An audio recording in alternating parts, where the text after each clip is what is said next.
Hello दोस्तों, आप लोगों का एक बार फिर से स्वागत है मेरे यूट्यूब चैनल अकस्टम क्लासेस पे। कल हम लोगों ने किए थे फेवरेबल बैलेंस के एक प्रैक्टिकल क्वेश्चन और आपको अनफेवरेबल बैलेंसेस क्या होते हैं ये मैंने आपको समझाए थे। आज हम लोग बैंक रिकंसिलिएशन स्टेटमेंट का सबसे बड़ा खौफ अनफेवरेबल बैलेंसेस के प्रैक्टिकल क्वेश्चन को कैसे करते हैं वो मैं आपको समझाने वाली हूँ। ओके, यहाँ से हम लोग स्टार्ट करेंगे अपना प्रैक्टिकल क्वेश्चन। मैं आपको इलस्ट्रेशन नंबर बता देती हूँ कि मैं कौन सी लेने वाली हूँ। मैं लेने वाली हूँ आपकी टीएस ग्रेवाल की इलस्ट्रेशन नंबर 19। जिनके पास ये बुक नहीं है जल्दी से स्क्रीनशॉट ले लो। ओके, और जिनके पास बुक है वो एक स्लाइड सा छोटा सा चेंज कीजिएगा। जो स्टार्टिंग में लिखा है यहाँ पर डेबिट कार्ड के क्रेडिट लिखिएगा और कैश बुक की बैंक स्टेटमेंट की जगह कैश बुक लिखिएगा और अमाउंट डाल लीजिएगा 11,500। क्योंकि मैं आपको स्टार्ट करवाऊंगी। ये क्वेश्चन आपको पासबुक से स्टार्ट करने के लिए बोला गया है, लेकिन मैं आपको समझाना स्टार्ट करूंगी कैश बुक से। ठीक है, तो जल्दी से अब हम अपना लेक्चर स्टार्ट करते हैं।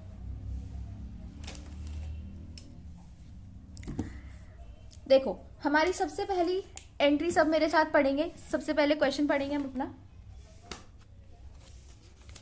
हमारा क्वेश्चन ये कहता है कि हमको बैंक रिकंसिलिएशन स्टेटमेंट बनाना है। ठीक है, किसका? राजेंद्र का बनाना है।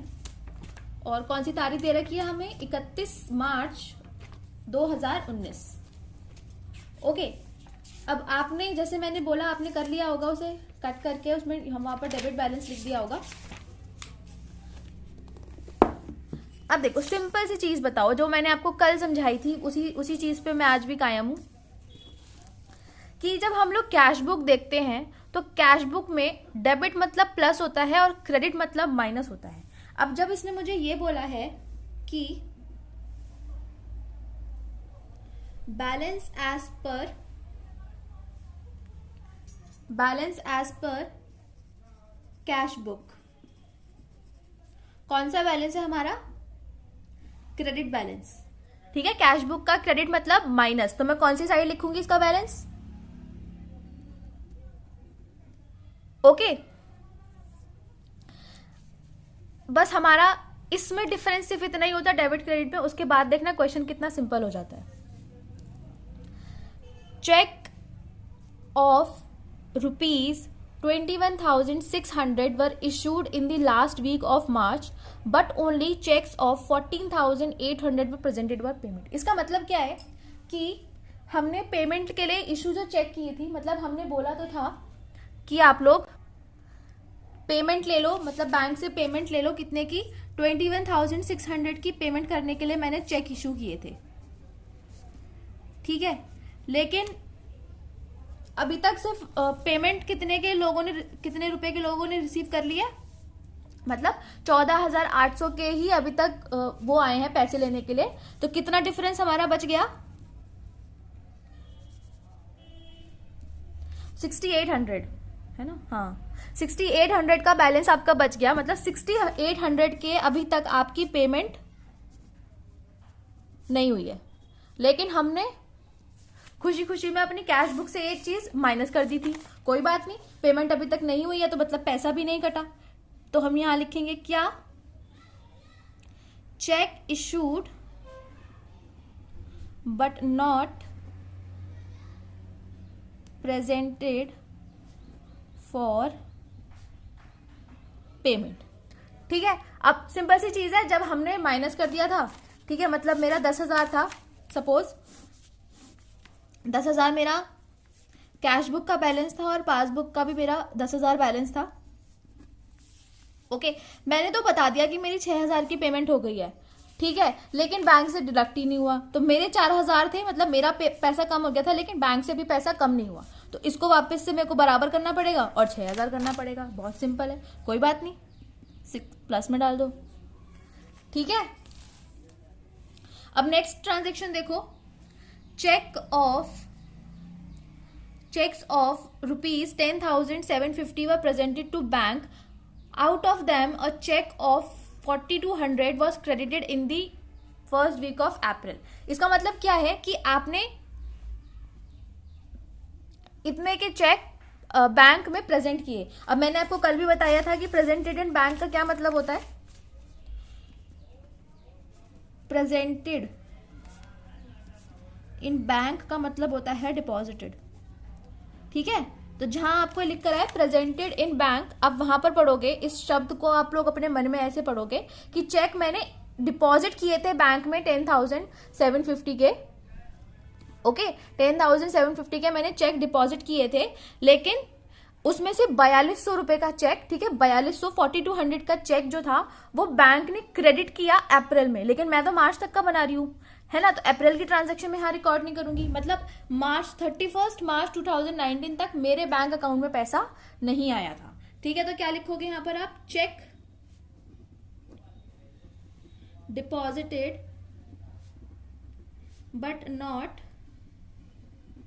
क्लियर्ड बाय बैंक, और कितने का नहीं हुआ था, 4200 का, लेकिन मैं तो अपने कैश बुक में पूरा ऐड करके बैठी थी, मतलब वही सेम चीज मैंने जब डिपॉजिट करे थे, ठीक है, डिपॉजिट करते वक्त मैंने अपने बुक में चढ़ा दिए थे कैश बुक में। फिर से हम लोग 10,000 लेते हैं कि हमने सोचा था, हमने चेक इशू कर दिए हैं, ठीक है 4,000 के मैं चेक इशू कर चुकी थी मेरे हिसाब से, तो मेरे हिसाब से बैंक में मेरा बैलेंस कितना होना चाहिए था, 14,000, लेकिन बैंक ने अभी तक मेरे उसमें डिपॉजिट ही नहीं किया है। ठीक है, मतलब मेरे अकाउंट में बैंक ने पैसा ही नहीं डाला, इसका मतलब अभी तो 10,000 उसमें भी है, तो मैं अब कैश बुक को पासबुक के बराबर लेके जाने के लिए क्या करूंगी, 4,000 इसमें से माइनस कर दूंगी। ठीक है, इसी वजह से मैंने जो आपने चेक डिपॉजिट किया था लेकिन वो बैंक में क्लियर नहीं हुआ, उतनी अमाउंट को मैंने उसमें से माइनस कर दिया। ठीक है, अब आगे देखो, a cheque of ₹1200 was debited in cash book but not presented in passbook. अब देखो, अब ये देखो, ये डेबिट क्रेडिट वाला जो चक्कर मैंने आपको समझाया वो आपको कैसे समझ में आएगा। कैश बुक अपनी याद करो, इधर होता था डेबिट और इधर होता था क्रेडिट। डेबिट वाला साइड कौन सा होता था, रिसिप्ट का, ठीक है, या फिर इंक्रीज का, और क्रेडिट वाला कौन सा होता था, पेमेंट का, मतलब माइनस का, है ना। इसका मतलब जब अब इस लाइन के हिसाब से आपने 1200 का चेक अपनी कैश बुक में डेबिट कर दिया था, मतलब ऐड कर दिया था, लेकिन आपको इतनी खुशी हुई कि आप इसे बैंक में डिपॉजिट करना भूल गए, ठीक है, but not presented in the bank, presented for payment नहीं लिख कर आया यहां पर, ठीक है, प्रेजेंटेड फॉर पेमेंट नहीं, मतलब आपने बैंक में जाके वो चेक प्रेजेंट ही नहीं किया, ठीक है, तो नॉट डिपॉजिटेड,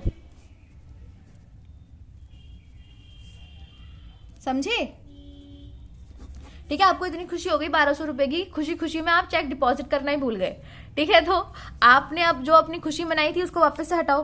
ठीक है, अभी बैंक में जब पैसा आया ही नहीं है तो आप किस बात की खुशी मना रहे हो, तो वापस करो। ठीक है, इसलिए हम इसको माइनस कर देंगे। फिर से क्या लिखोगे, cheque debited in cash book but not presented into bank. ठीक है, कोई बात नहीं, जब देखा जाएगा जब होगा, अभी तो उसको माइनस करना पड़ेगा हमको। ठीक है, अब देखो, insurance premium paid by bank ₹1450 as per standing instructions. ठीक है, आपने बैंक को पहले से बोल रखा है कि अगर हर महीने आप मेरा इंश्योरेंस प्रीमियम काट दिया करो, ठीक है, इंश्योरेंस प्रीमियम आप मेरे बैंक अकाउंट से पे कर दिया करो, लेकिन आपको ध्यान नहीं रहा कि आपने बैंक को पहले से बता रखा है। ठीक है, अब बैंक तो आपका बहुत ज्यादा क्या कहते हैं ना, आज्ञाकारी है, उसने आपकी बात मानी लेकिन आप भूल गए उसको रिकॉर्ड करना, कोई बात नहीं, आप रिकॉर्ड कर लो, इंश्योरेंस प्रीमियम पेड बाय, ठीक है, हमने तब डिडक्ट नहीं किया था, अब डिडक्ट कर लेंगे। कितने का प्रीमियम दिया है उसने, 1450। ठीक है, अब आगे देखो, a bill of exchange of ₹6,200 which discounted with the bank was returned dishonored but no entry was made in cash book। इसका मतलब क्या है कि आप देखो, अब इसका मतलब समझो, आपने सामान बेचा, ठीक है, सेल्स करी क्रेडिट पे, ठीक है, और उससे एक लिखित वादा ले लिया, रिटर्न एग्रीमेंट ले लिया, ठीक है, जिसको हम कहते हैं बिल ऑफ एक्सचेंज। ठीक है, अब आपको पैसा लेना था, है ना, पैसा लेना है अब आपको। ठीक है, अब आपने क्या किया, क्योंकि आपके पास, भाई आप तो बड़े बिजी आदमी हो, आपके पास इतना बड़ा स्टाफ नहीं है कि आप लोग बंदे बिठा सको कि इससे पैसे लेने और इससे पैसे नहीं लेने। आप इस डॉक्यूमेंट के पास, क्योंकि ये लिखित है, ठीक है, और इसकी वैल्यू होती है, ठीक है, इसकी इज्जत करी जाती है, तो इसको आप बैंक के पास लेके गए कि भैया देखो मैंने सामान बेचा था, कितने का, 6300 का मैंने सामान बेचा था, तुम ऐसा करो इसके बिहाफ पे मुझे पेमेंट अभी कर दो, और जब कस्टमर पे करने आएगा तो तुम उसकी जगह तुम पैसा ले लेना। तो बैंक ने ये कहा, क्योंकि मैं तुम्हारे कहने पे काम कर रहा हूं, ये मेरी ड्यूटी नहीं है, तो इसके तुम्हें दे देने पड़ेंगे चार्ज। तो और उसे कहते हैं, उस चार्ज को कहते हैं हम लोग बिल ऑफ एक्सचेंज, डिस्काउंट करवाना।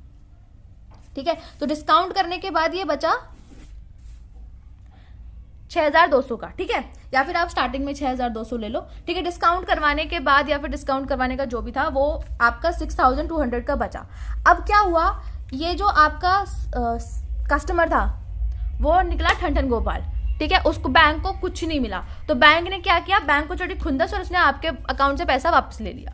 ठीक है, तो बैंक ने तो आपके अकाउंट से कर दिया डेबिट, लेकिन आप अपने बैंक अकाउंट में से डिडक्ट करना भूल गए, क्योंकि आपको पता ही नहीं था।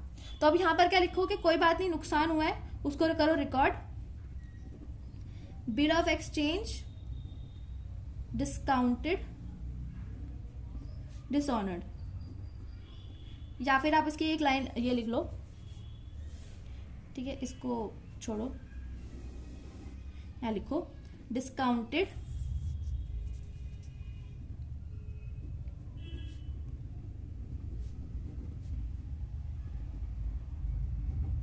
Bill of exchange dishonoured.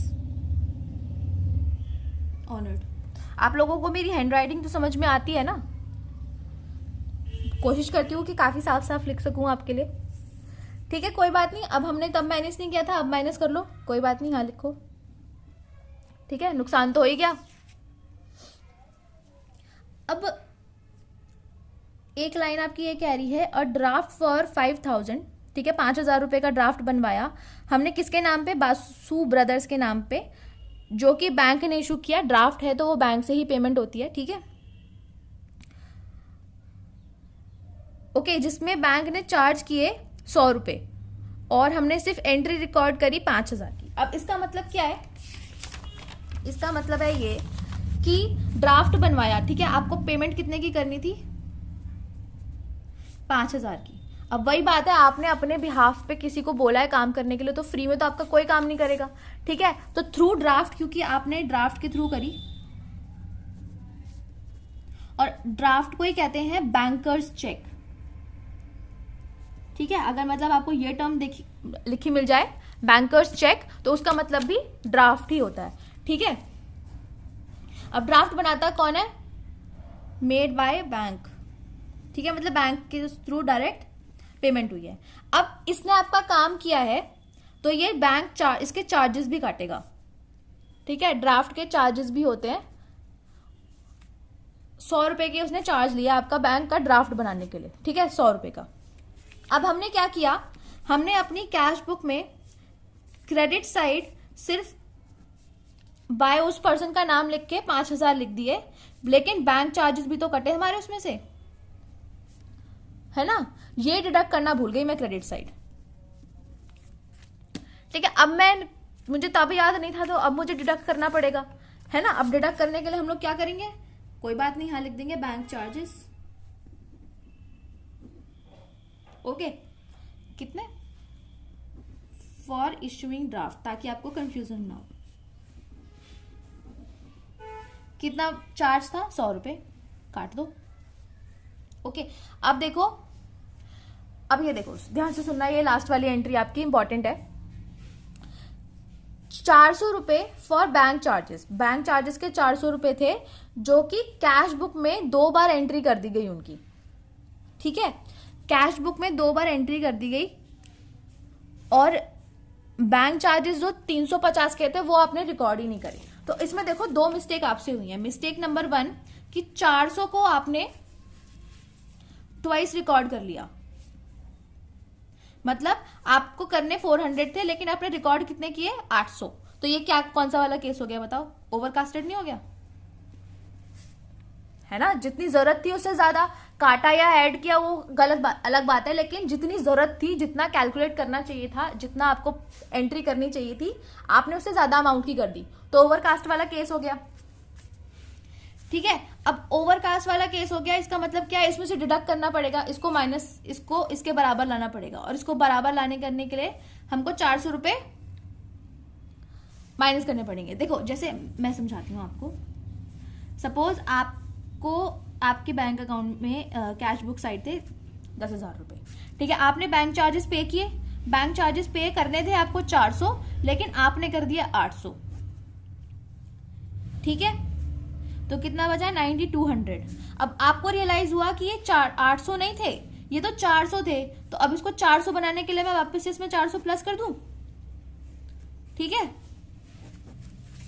वापस से 400 प्लस कर दूं तो हो जाएगा ना सही। तो यहां पर लिखो सबसे पहले तो बैंक चार्जेस, या तो आप लिखो रिकॉर्डेड ट्वाइस, ठीक है, या फिर अगर अपने एग्जामिनर के ऊपर बहुत अच्छा इंपैक्ट देना चाहते हो तो यहां लिख देना बैंक चार्जेस ओवरकास्टेड, बस वो खुश हो जाएगा। ओ हो बच्चों को तो बहुत कुछ पता है, हमने 2 बार रिकॉर्ड माइनस कर दिया था तो 1 बार प्लस कर दो उसे, हो गया आपका नलीफाई। फिर एक एंट्री मेरी और रहती है, एक एंट्री मेरी क्या रहती है, मेरी एक एंट्री ये कह रही है कि 350 के तो आपने रिकॉर्ड ही नहीं किया बैंक चार्जेस, रिकॉर्ड नहीं किए कोई बात नहीं, अब रिकॉर्ड कर लो, अब डिडक्ट कर लो।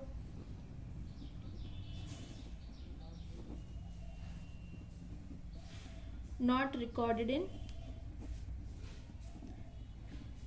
कैश बुक, ठीक है, और यहां पर लिख सकते थे आप लोग अंडरकास्टेड, ठीक है, payment side of the cash book is undercasted, और यहां तक payment side of the cash book is overcasted, ठीक है, ये आया आपका 350। अब हम इसको करेंगे ऐसे बैलेंस एज पर, यहां लिखोगे कौन सी बुक, अब कैश बुक से स्टार्ट हुआ है क्वेश्चन, तो आपका कहाँ एंड होना चाहिए, पासबुक पे। कौन सा बैलेंस आएगा अभी देख लेते हैं कौन सा बैलेंस आएगा, लेकिन सबसे पहले करो इसका टोटल। इसका टोटल अब क्या है, इसका टोटल करो मेरे साथ, कितना आएगा, चलो करके देखते हैं। ये 700, 800 ये हो गया आपके, 800 ये 1000, 1000, 1100, 1300, 1400, 1500, 1000 तो ये हो गए, ठीक है, 4, 5, 6, 7, 8, 9, 10, 11, 12, 13, 14, 15, 25, 2, 25,000, 25,000 आया आपका टोटल। करके देख लेना एक बार कैलकुलेटर से, हो सकता है मेरी कैलकुलेशन गलत हो, ठीक है। उसमें से माइनस कितना करना है मुझे, 6800 था ये, है ना, 6800 था ना, 6800 था, बताते भी नहीं हो गलत एंट्री करी है, 6800 था, तो माइनस कर लेते हैं कहीं हमसे दोबारा गलती ना हो जाए। 25,000 माइनस 6800 माइनस 400 कितना आया, और किस तरफ शॉर्टफॉल है, प्लस साइड वाले में ना, तो मैं प्लस साइड लिखूंगी, और कैश बुक का प्लस मतलब क्या, डेबिट, तो मतलब डेबिट साइड मेरा बैलेंस आया पासबुक का। करा नहीं करा बैलेंस, देखो जरा। अब अपना क्वेश्चन उठाओ टीएस का, क्या मेरा debit balance as per bank statement, bank statement मतलब पासबुक होता है, पासबुक में क्या यही अमाउंट नहीं था, आई ना आई सेम, और हमने क्या किया, बस इतना ही डिफरेंस हुआ कि क्रेडिट बैलेंस मैं क्रेडिट साइड लिखूंगी और डेबिट बैलेंस मुझे डेबिट साइड लिखना है कैश बुक के हिसाब से, बाकी सारी ट्रांजेक्शन तो बिल्कुल सेम है जो हम फेवरेबल बैलेंस के हिसाब से कर रहे थे। और बच्चे कंफ्यूज कहाँ होते हैं, वो बुक में इतने हैवी हैवी वर्ड्स के साथ लिख दिया जाता है कि ये वाली चीज़ें जो है ना ये आपके क्रेडिट बैलेंस में प्लस होंगी। बेटा क्रेडिट बैलेंस में ही तो प्लस हो रही है। अब जब आपने टोटल किया तो आपने ये वाली माइनस वाली इसमें प्लस ही तो करते चले गए, इसलिए कह देते हैं कि ये वाली ट्रांजेक्शन आपके ओवरड्राफ्ट बैलेंस में प्लस हो जाती है, बस और कुछ भी नहीं है। ज्यादा दिमाग लड़ाने की कोशिश नहीं है, सिंपल अपना करो, सिंपल एंड सोबर, बहुत ज्यादा सोफिस्टिकेटेड रखने की कोई जरूरत नहीं है। ऐसे भी क्वेश्चन बहुत आराम से हो जाते हैं। अब एक बार जल्दी से पासबुक वाला देख लेते हैं, ठीक है। पासबुक वाला तो और भी इजी है हमारे लिए करने के लिए। अब देखो सबसे पहले यहां लिखो, इसको थोड़ा सा ना ऊपर शिफ्ट करना पड़ेगा मुझे। देखो एज पर पासबुक, ठीक है। और इसको 2 मिनट के लिए यहां से हटाओ। और कौन सा बैलेंस आता है मेरा पासबुक में? Negative debit balance. अब पासबुक के हिसाब से प्लस मतलब क्रेडिट और माइनस मतलब डेबिट। तो अगर मुझे ये बोल रखा है कि पासबुक का डेबिट बैलेंस है तो मैं कौन सी साइड लिखूंगी? Minus side. कौन सा? 17,800। समझ में आया? अब देखो check issued but not presented for payment, ठीक है। हम अब अपनी फिर वही वाली बात आ गई, अब हम लोग नहीं छेड़ते किसको। अब आप लोग कैश बुक के ऊपर बिल्कुल ध्यान नहीं दोगे, ठीक है। कैश बुक के ऊपर बिल्कुल ध्यान नहीं देना। मैं अब एक और पन्ना अपना बर्बाद नहीं करूंगी इस क्लास में, ठीक है। अब आपसे खुद से बोल रही हूँ मैं, इस पे ध्यान नहीं दोगे आप बिल्कुल भी। देखो check issued but not presented for payment, okay. अब हम लोग सिर्फ पासबुक में चेंजेस करेंगे, कैश बुक हमारी हम लोग कुछ चेंज ही नहीं कर सकते। देखो पेमेंट नहीं हुई कोई बात नहीं, बट पेमेंट कभी तो होगी ना, तो उसे माइनस कर दो, ठीक है। पेमेंट आज नहीं हुई लेकिन कल तो होगी, कभी तो होगी, और मैं माइनस कर चुकी हूं तो बैंक में से भी माइनस कर दो, ओके।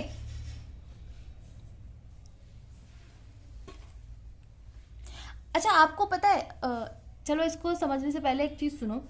कभी कभी जब हम अपने मैथ्स के टाइम पे, चलो जब हमसे सोल्यूशन सही नहीं आता तो हम क्या करते हैं, हम जितना एक्सेस अमाउंट होता है उसको डिक्रीज करके देखते हैं तो क्या हमारा बैलेंस कर रहा है। जैसे हम लोग यहाँ निकलते थे, जब हम लोग बैलेंस शीट मैच करते हैं अपनी, ठीक है, बैलेंस शीट मैच करके ये देखते हैं कि कितने का डिफरेंस आ रहा है। क्या अगर ये डिफरेंस मैं अपने उसमें से हटा दूं तो क्या मेरी बैलेंस शीट मैच करेगी? हाँ, ऐसा करके देखते हैं ना। वही हम सेम चीज हम तब करते हैं जब हम लोग पासबुक के साथ कंपेयर करते हैं कि अगर ये 6800 मैं पासबुक में से भी डिडक्ट कर दूं तो क्या मेरी पासबुक और कैश बुक का बैलेंस मैच करेगा? हाँ, इसलिए हम लोग इसको डिडक्ट कर देते हैं, ऐसे सोच के चलो, ठीक है। Cheque debited in cash book but not presented in bank. अच्छा, अगर मैंने चेक डिपॉजिट किया लेकिन बैंक ने क्लियर नहीं किया, sorry but not cleared by bank, अगर बैंक उसे क्लियर कर देता, अगर बैंक मेरा आज अकाउंट डिपॉजिट कर देता तो क्या मेरा कैश बुक और पासबुक का बैलेंस मैच हो जाता? हाँ।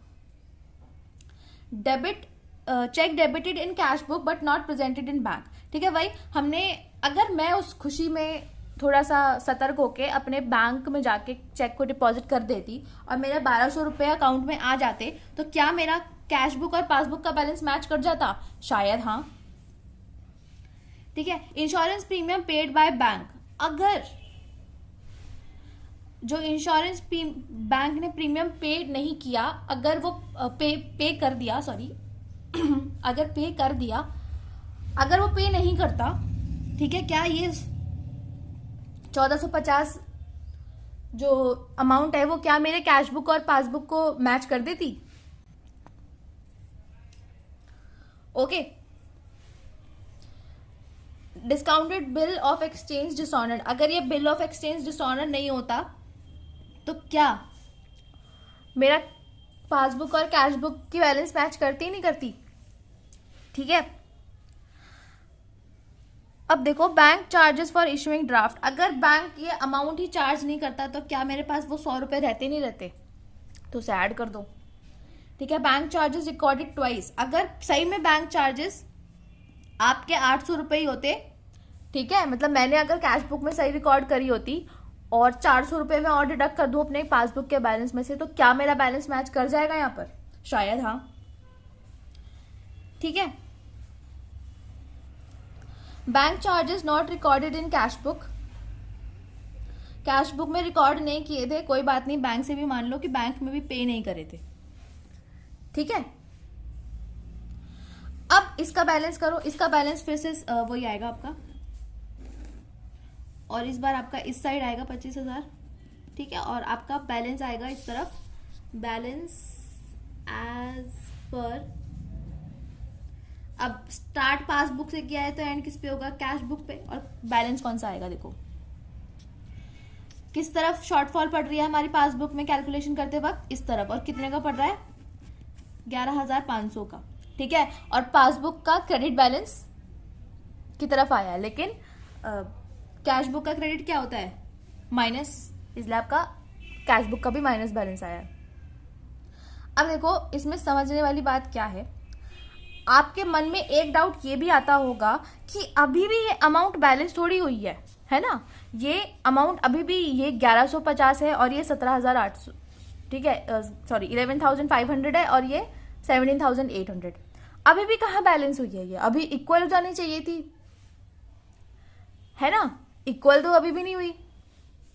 इक्वल ये चीज है आपकी 25,000, ठीक है। ये रीजंस हैं कि किस वजह से आपके अमाउंट में डिफरेंस आया था। अगर ये सारी चीजें बैलेंस रहती तो आपके अमाउंट भी सेम रहते, ठीक है। ये रीजंस हैं आपके जिसकी वजह से डिफरेंसेस क्रिएट हुए, ठीक है। अब ये आपका हो गया पूरा, चाहो तो एक स्क्रीनशॉट ले लो इसका ताकि आप लोग कर लो, नहीं तो आज शाम को या कल दिन में मैं आपके नोट्स भी डाल दूंगी BRS की भी, ओके। तो ये देखो, अब हम लोग अपना सबसे छोटा सा टॉपिक करते हैं, ठीक है, बहुत छोटा सा टॉपिक है और हमारी आलसीपन की थोड़ी सी सबूत दे के जाती है वो, उसे देखते हैं। आपकी बुक में आप अपना बैंक रिकन्सिलिएशन स्टेटमेंट का चैप्टर खोलो, उसमें एंड में दे रखा है कि आप लोग जब एडजस्टेड कैश बुक के बैलेंस से बनाते हो क्वेश्चन, ठीक है, बैंक रिकन्सिलिएशन स्टेटमेंट जब एडजस्टेड कैश बुक बैलेंस से स्टार्ट होती है तो वो क्या करते हैं, देखो इसका मतलब क्या है, ठीक है। ये रहा आपका पेज नंबर, बता देती हूँ मैं, 12.34, ओके, 12.34 पे है, ये से खोल के देखना, आपको समझ में आ जाएगा मैं किस बारे में बात कर रही हूँ। अब मेरी बात सुनो, बुक में जो लिखा है उसे छोड़ दो, हमसे गलती हुई, ठीक है, कुछ गलतियां हमसे हुई होंगी, कुछ गलतियां बैंक वालों से हुई होंगी, इस वजह से हम लोगों के बैलेंसेस मैच नहीं कर रहे, ठीक है। मतलब कुछ कमी आपकी तरफ से थी, कुछ कमी मेरी तरफ से थी, इसलिए हमारे विचार एक दूसरे से मिल नहीं पा रहे, तो हम बनते हैं खरे, ठीक है, हम बनते हैं 1.5 आने और हम अपनी कैश बुक में सब कुछ सही कर लेते हैं कि जो मैंने रिकॉर्ड करनी भूल गई थी ना, जैसे कुछ बैंक चार्जेस थे जो मैं रिकॉर्ड नहीं कर पाई, ठीक है, जैसे इस तरीके के थे ना, जैसे आपने ये कैश बुक में बैंक चार्जेस रिकॉर्ड नहीं किए थे, इंश्योरेंस प्रीमियम था जो आपने उसमें रिकॉर्ड नहीं किया था, कुछ ऐसी ट्रांजैक्शन जो कि पासबुक में तो रिकॉर्ड हुई लेकिन आपने रिकॉर्ड नहीं करी, भले ही वो इनकम हो, भले ही वो कोई एक्सपेंस हो, ठीक है, हम उनको वापस से अपने जल्दी से अपने कैश बुक में ऐड कर लेते हैं, ठीक है। और कोई भी अगर रेक्टिफिकेशन करना होता है, जैसे कि अब ये वाली अमाउंट थी कि आपने बैंक चार्जेस थे वो 2 बार डिडक्ट कर लिए थे, तो आपने एक बार उसको ऐड करके उसे सही कर लिया, उन चीजों को सही करके हम लोग जाते हैं अपने पासबुक मतलब बैंक के पास कि तुम्हारी तरफ से गलती हुई है, देखो मैंने तो सारी ट्रांजैक्शन कर रखी है।